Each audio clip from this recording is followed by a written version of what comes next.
Archivo Criollo. Memoria, historia y cultura argentina. Buenos días a todos, bienvenidos a un nuevo capítulo de Archivo Criollo. Yo soy Lucio Sammartino. Yo soy Nazabás. Y acá venimos para contarles un montón de curiosidades de personajes o historias argentinas que capaz conocían o quizás no. Si las conocían, venimos a aportarles datitos nuevos, y si no las conocían, está buenísimo para despertarles el bichito de curiosidad y que se pongan a investigar un poco todo lo que es la cultura argentina a nivel mundial y internamente también, ¿no? Obvio. Y si es un datazo, lo comparten el podcast. Exacto. Eso es importante. Haciendo un repaso, venimos de lo que es la historia del salto de Charly García, la historia del casino de Puerto Madero. En el último capítulo hablamos de Victoria Alonso, un personaje bastante importante dentro de lo que es el mundo cinematográfico. Bueno, trabajó nada más y nada menos que 18 años en Marvel. ¿Y hoy qué nos toca? Y hoy vamos a pasar por un tema que tiene un poco de relación con el capítulo anterior, que es el Victoria Alonso. No de la forma que todos piensan. Pero sí, particularmente es un capítulo que a mí me toca mucho de lo emocional, porque tiene que ver. Creo que trajiste cositas.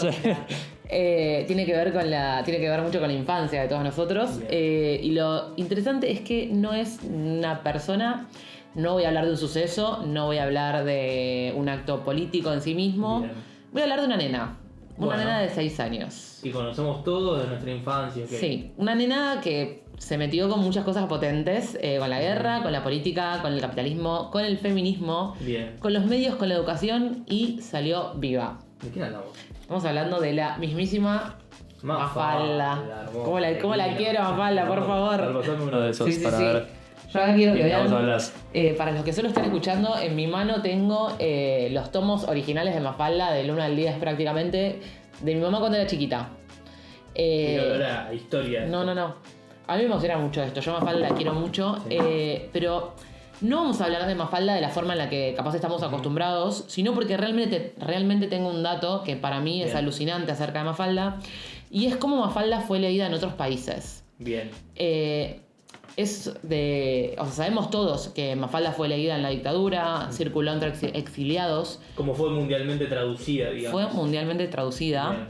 Y acá lo interesante es que es la obra argentina más traducida y más universal.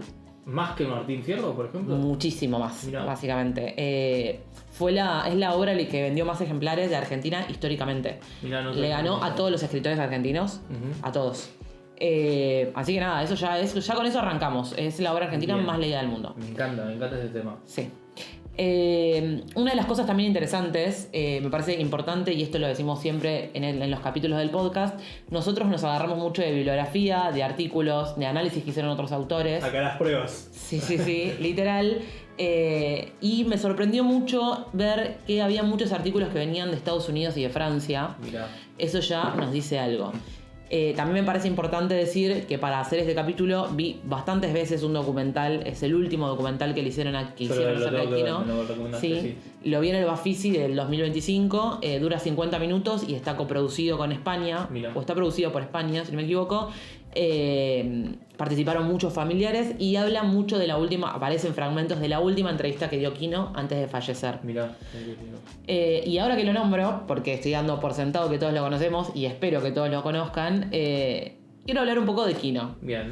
Quino es el padre de Mafalda, básicamente, y su nombre completo y real, por así decirlo, es Joaquín Salvador Lavado Tejón. Bien. A los que no hayan leído Mafalda en sí, si alguna vez tuvieron el diario, bueno, no vamos a decir el nombre por las dudas, pero la parte de atrás de los diarios hay uno que es muy conocido, o sea, seguramente han visto una tira de historieta de Mafalda. Exactamente. Junto con otras, ¿no? Obviamente. De hecho, un poco así arrancó Mafalda. Y yo hace un montón que no compro un diario físico, pero me voy a pasar por algún kiosco de revista para sacarme la duda. No sé, pero a ver, lo interesante de cuando Quino trabajaba en el diario Clarín, básicamente, fue que él hacía tiras en tiempo real, en real time, por así decirlo. Entonces, nada, obviamente fallecido ya no, pero probablemente lo estén haciendo. ¿Él igual empieza en Clarín o empieza en otro? No, ahí va. Él nació en Mendoza, en 1932. Esto es muy importante. Él era un humorista gráfico, hijo de inmigrantes españoles. Mirá. Por eso también este documental es producido por España. Aparecen personalidades españolas importantísimas. Dentro de uno de los cuales es Serrat, nada más y nada menos, que es fue íntimo amigo de Quino. Pero bueno, nada, padres inmigrantes de la época del franquismo en España, una de las dictaduras más grandes. Nació en 1932 y Mafalda nació en 1963. Mira, ¿y cómo nace o por qué nace Mafalda? ¿Tenemos ese dato? Sí, Mafalda nace parte de una campaña publicitaria encubierta para electrodomésticos que nunca se hizo. O sea, Mafalda iba a vender heladeras. Exactamente. El personaje quedó acá, lo que pasó fue que empezó a publicarse en un diario después en 1964. Bien. Y después el diario Primera Plana y después pasa por El Mundo y 7 días. Esta tira, ya adelantándonos un poco al final, dura hasta 1973. 9 años. 9 años para que ella después dure, o sea perpetua. Claro, con esos 9 años le alcanzó para volverse un personaje universal de Sí. No solo universal, sino también un personaje que no caduca con el tiempo. Okay. Sí, que sigue siendo muy contemporáneo el estilo de eso. Exactamente. Algo también que quería decir es que Mafalda, cuando pasó esto de que iba a ser una tira en realidad para los electrodomésticos, etc., un amigo de Kino le dice como, che, ¿por qué no sacás igual un libro de todo lo que vos tenés de Mafalda? Y ahí cuando lo publican, en 2 días vende 5.000 ejemplares. Y estamos hablando en un momento donde no existía la publicidad. O sea, y ahí fue cuando dijeron, ok, esto es potente. Bien. ¿Qué es lo que hizo Kino para volver universal? Volviendo un poco a lo que dijiste, hizo algo muy clave. Kino metió los problemas de un mundo adulto en la cabeza de una nena, eso básicamente. Eso para mí fue como lo que hizo, básicamente, que... Porque Mafalda habla de todo. O sea, habla de todo. Sí. Y hablaba de temas potentes. Bien. Habla de la guerra, de Vietnam, de armas nucleares, de consumismo, autoritarismo. Es una nena que lee diarios, escucha la radio, dialoga muchísimo con los adultos, pregunta acerca de todo, qué es injusto, qué no, o sea... de todo. Y todo eso en los años 60, o sea, coyuntura política de la Argentina, bueno, peronismo, pero saliendo del peronismo, ahí no sé si entra Onganía, por ahí también lo que es dictadura. Sí, era un momento donde había, o sea, donde habían dictaduras a lo largo de todo el mundo, básicamente. Estaban llegando el Cono Sur, un poco también por eso, ahora lo vamos a ver más adelante, es por qué él dejó de escribir en el 73. Bien. Igual sí también tiene mucho sentido que hable tanto acerca del autoritarismo y de la dictadura en las tiras, o aún antes de la dictadura argentina, porque los padres de él son exiliados del franquismo. Claro. O sea, y los padres de él eran republicanos hablando abiertamente acerca de eso. Pero bueno, nada, Mafalda es una de las pocas voces críticas que sobrevivieron a la censura, y esto es muy importante, las dictaduras que llegaron más que nada a Argentina. Esto ya entrando en la dictadura argentina, se sabe que se censuraron muchísimos libros, libros infantiles. Recordemos que Mafalda se catalogó como un libro para chicos, era una historieta para chicos, pero igual, a ver, tenemos libros muy conocidos de Elsa Bornemann, La Torre de Cubos de Laura, que eran libros muchísimo más inocentes y que fueron censurados. Sí. De hecho... Pero Mafalda bajo ese disfraz de libro para chicos era en sí, en esa época, como un caballito de Troya, digamos. Exactamente. De hecho, Frank Wine, que es el traductor inglés, dice que Mafalda se convirtió en un símbolo de quienes se animaban a cuestionar regímenes autoritarios. Mirá. No solo en Argentina, sino en toda América Latina, básicamente. Y ahí es donde ya entra un poco más el Kino como persona, ejerciendo como este poder, esta libertad de expresión en este contexto. Mafalda en España, de vuelta volviendo a la etapa que estaban sucediendo ya, los libros sí se etiquetaban Mafalda. Mafalda sí se etiquetaba como un libro para adultos, entonces en ese caso sí, obviamente estaba censurada en España. Bien. En Argentina, Kino decide dejar la tira en 1973, pocos años. Ya viéndose afectado. Sí, digamos, ya se sabía lo que se venía, básicamente. Entonces él sabía que básicamente le iba a costar la vida seguir con Mafalda. Y ahí es donde viene el exilio de Kino. Exactamente, ahí viene el exilio. De hecho, cuando el exilio de él fue porque él... Y esto es hay bastantes datos que son como medio tenebrosos en esto, que por eso son como... que llegan. Básicamente Kino, lo que él cuenta es que él un día estaba durmiendo e intentaron entrar a su casa. No pudieron, básicamente, acá en Argentina. Y ahí es cuando un amigo le dice, nos vamos. Y ahí él se exilia, pero él hubo un intento de entrar a su casa a la fuerza. Sí, algo muy común con varios artistas de la época que hablaban de lo que estaba pasando desde su arte, ¿no? Bueno, ni que hablar los músicos de ese momento. Charlie lo hablamos en su momento en el primer capítulo también. Totalmente. Y sí, o sea, hubieron también escritores desaparecidos. O sea, viene el exilio y ¿dónde se exilia? Él se exilia a Italia. En 1976 se exilia a Italia y ahí es donde, y esto es otro dato también bastante tenebroso, cuando una viñeta de Mafalda aparece en la escena de Masacre de San Patricio. Masacre de San Patricio, para los que no saben, fue un hecho que sucedió en la dictadura donde aparecen fallecidos, o sea, los mataron básicamente los militares, 3 sacerdotes. Mirá. Y en la escena del crimen aparece una viñeta de Mafalda tirada, que la dejaron básicamente los asesinos, los militares, que decía, o sea, es la famosa viñeta de Mafalda de esta Mafalda chiquitita al lado de un policía que tiene como el palo. Sí. Y Mafalda lo señala y le dice, no me acuerdo si a Felipe o a quién, este es el palito abollador de ideas. Los militares dejaron eso en la escena del crimen junto a los cuerpos de los sacerdotes asesinados. Sacerdotes que en esa época muchos cumplían esta función social sobre todo en los barrios menos urbanizados, de cubrir un poco a los militantes que iban en contra de la dictadura o con pensamiento opuesto a lo que estaba pasando en ese momento, ¿no? Sí. A ver, el lugar de la iglesia en la dictadura tenés de todos los colores, básicamente. Tenés versiones donde la verdad es que estuvo muy del lado de las personas vulnerables, o sea, pero la realidad es que yo creo que, bueno, nada, esto, lo que decimos, o sea, estuvieron en lugares donde el Estado no llegaba también en esos momentos.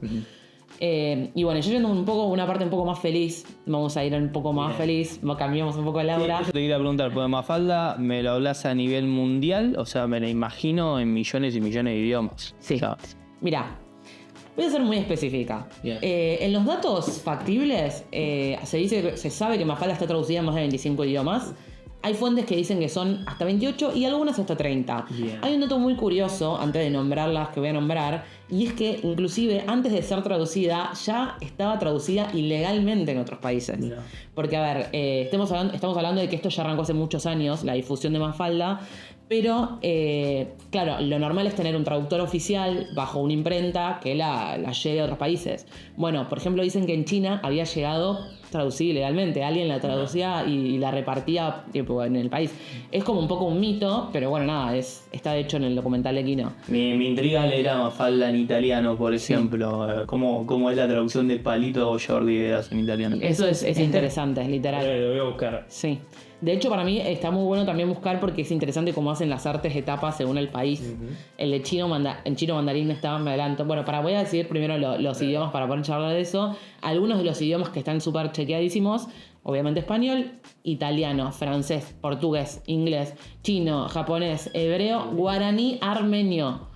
Hebreo. O sea, guaraní, armenio, hebreo, eso ya no es mercado, es como identidad, lo que estábamos antes. Exactamente. Bien. La traducción del armenio, de hecho, fue impulsada por el Estado argentino vía el programa SUR. ¿Por qué? Porque la idea es que Mafalda circule donde hay memoria, exilio y preguntas incómodas, básicamente. A ver, son todo, o sea, no es una casualidad que esté en estos lugares. No, y acá tengo mucho inmigrante del genocidio armenio también, o sea. Exactamente. Tiene mucha historia. Sí. Vinculada, ¿no? Entre ambas culturas. Sí, y también, a ver, es muy interesante ver de qué forma se traducen estos chistes o... Por eso también, o sea... Sí, por eso. Es tan argentino el vocabulario de Mafalda que me cuesta imaginármelo hasta en un idioma tan universal como el inglés, y así todo se volvió universal. Sí. Me llama la atención eso. Sí, y algo, hablando un poco de esta universalidad... Como es vista desde afuera. Digamos. Sí. Yo he visto mucho de este archivo que estuve investigando, habían artículos muy interesantes que eran de Estados Unidos y Francia, muchísimo. ¿Pero por qué? Porque allá, o sea, mundialmente y desde afuera, se la ve a ella como un fenómeno global político. Sí. Que se compara mucho con Snoopy, por ejemplo, claro, pero mucho más político, básicamente. Y acá en realidad la vemos más como un icono popular. Okay. Es representativo, nos hizo preguntas a todos. O sea, a ver, nosotros crecimos con Mafalda. De hecho, ella es un poco como la representación de la ingenuidad, por así decirlo, de la curiosidad. Y de hecho, algo muy interesante también es que cuando Kino empezó a escribir Mafalda, fue agregando personajes sucesivamente a medida que él mismo se hacía preguntas. Claro. Por ejemplo, Mafalda inicialmente solo era ella y sus padres. Cuando se dio cuenta que necesitaba un niño más inocente que Mafalda, lo metió a Felipe, que era un niño que no tenía intriga política. Cuando quiso meter a una niña que represente el modelo elitista, la metió a Susanita. que era una persona que tenía muchas actitudes, que tenía discriminación de clase. De ahí el famoso término Susanita. Exactamente, literal. Y de hecho, ya me voy por las ramas, pero hay mucho de nuestro vocabulario criollo que sale de Mafalda.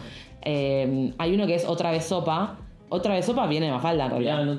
Sí, porque Mafalda siempre le ponían sopa y siempre otra vez sopa. Y tiene que ver, de hecho, muchísimo también con la dictadura, porque Quino dijo que la sopa para él representa un régimen autoritario, porque te lo imponen y es algo que no le gusta a nadie, ¿entendés? Claro, porque Mafalda aparte habla de imperialismo, habla de consumo, habla de dictaduras, o sea, habla de todo. Sí, Ahora estoy hasta haciendo memoria y creo que hubo una versión de la caricatura en televisión o en algún lugar, me parece. Hubo Al que le da fiaca leer, lo recomiendo chusmear un par de capítulos también. Sí, y está muy bueno, de hecho, está bien logrado. Sí.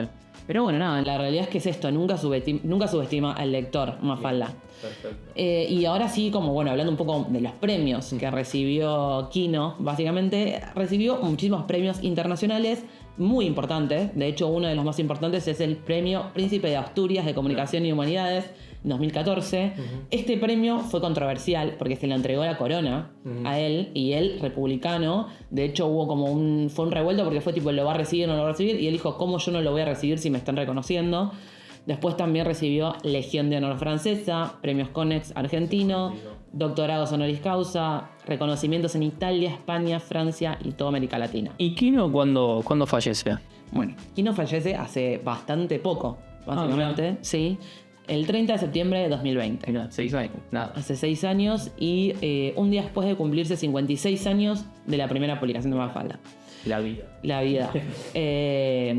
Pero bueno, nada, la realidad es que ya sabemos, no murió solo un dibujante, murió una de las voces críticas más claras del siglo XX latinoamericano.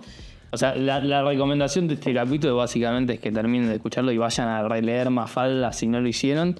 Y sobre todo releerlo después del 2020 porque cambia un poco la lectura y toda la dimensión política que tienen los textos de Mafalda. Exactamente. De hecho, algo también muy curioso que pasó en España es que fue muy importante Mafalda para la lucha feminista, porque así como acá obviamente nuestro ícono era el pañuelo verde, ahí tomó relevancia de nuevo Mafalda porque se empezó a ser muy común tener carteles de Mafalda en las marchas feministas de España. Mirá. Sí. Tuvo un impacto muy fuerte. ¿Y por qué Mafalda, con esto que decía, por qué crees o por qué cruzó así esas fronteras, digamos? Yo creo que, a ver, los temas más importantes que toca, teniendo en cuenta, o sea, todos estos temas que yo voy a nombrar, que los leemos desde chiquitos. Yo la primera vez que toqué un libro de Mafalda debía tener 8 años, o menos. Toca temas de guerra, política, injusticias, infancias, feminismo, capitalismo, medios, familia, porque habla mucho también de los problemas familiares, y educación. Todo con ternura, inocencia. Y sin bajar línea, digamos. Exactamente. Eso también es muy importante porque no hay una grieta en relación a Mafalda. Nunca nadie va a hablar o decir estoy de este lado del otro. Sí, mismo también no hay una grieta en relación a Quino, si me pongo a pensarlo, creo yo. Es que Quino también, si bien siempre mostró como muy fuerte cuál era su lugar en la política, siempre fue muy crítico con quienes estaban. O sea, nunca jamás subió, por lo menos hasta donde yo pude investigar, nunca hizo como públicamente una tira muy a favor de alguien. Sí, como un personaje también muy objetivo de todo, ¿no? Esto que mencionábamos del premio que le dio la corona, siendo republicano, decir, ¿por qué no lo voy a aceptar si me están dando ese honor, digamos? Totalmente, y de hecho también como él... O sea, no mezclar las cuestiones, básicamente. Sí, él cita a su amigo Serrat, y que Serrat dijo, las guitarras no tienen balas, y él se agarró de esa frase para escribir y para dibujar. O sea, dijo, yo voy a dibujar bajo esta premisa, básicamente, y voy a decir ahora como 2 datos. Bien. 2 tiras, que están dos dibujos muy icónicos y muy importantes de Quino, que son también obviamente políticos. Uno es el de El Mundo Enfermo, que es todas las tiras de Mafalda. Mira, acá hay justo una tapa que tiene también el globo terráqueo. Bueno, está por ahí. A ver, capaz de mancho esta. Mafalda hace mucho uso de este globo terráqueo, básicamente, no de este puntualmente, pero es un objeto muy importante como en las tiras de Mafalda. Y en una de esas tiras aparece el globo medio enfermo y le pega un cartel que dice peligro, hombres trabajando. Entonces ahí aparece la mamá y le dice, ¿querés que lo limpie? No sé qué. Y ella le dice, ¿querés limpiar todos los países o solamente los que tienen malos gobiernos? O sea, como ya era potente. Sí. Después había otro que sí fue más fuerte y ya habla un poco más de cuando él publicaba en real time. Después del golpe de estado en Onganía, en 1966, aparece una tira en primer plano de Mafalda mirando al lector y pregunta: ¿qué pasó? ¿Qué pasó con todo lo que nos enseñaron en la escuela? No nombra nada, no nombra Onganía. nada, solamente eso. ¿Qué pasó con todo lo que nos enseñaron en la escuela?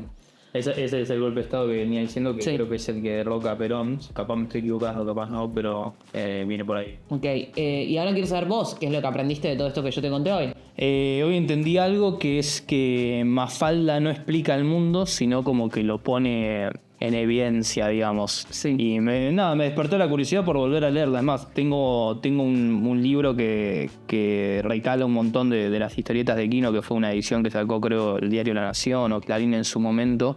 Así de varias caricaturas que lo debe tener mi vieja por ahí guardado. Creo que voy a llegar a casa y se lo voy a pedir para releerlo un poco. Sí, de hecho voy a cerrar también con esto que decís vos, de que obviamente Mafalda es universal, es asincrónica, nos representa a todos, es muy importante como mantenerla tipo, en la memoria y viva.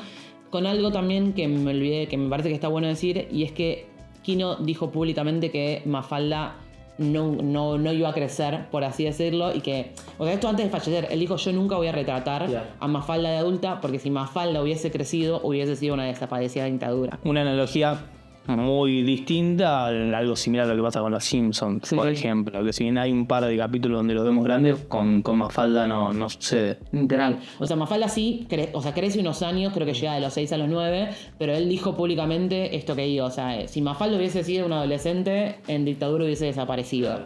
Por preguntarse cosas, básicamente. Así que nada. Me encantó el capítulo, ¿no? La verdad que sí, Muy bueno. está muy bueno. Mafalda, bueno, nada, digo, vuelta, toca nuestros corazones, es nuestra infancia. Llevo uno de esos. Sí, amigo, llévate, léelo. Está muy bueno. Eh, Así que nada, bueno, esto fue otro capítulo de Archivo Criollo. Esperemos que les haya gustado.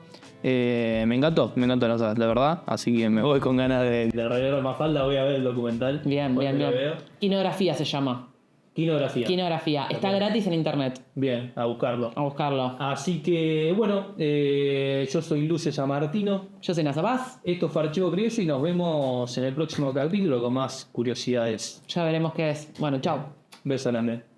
Archivo Criollo. Memoria, historia y cultura argentina.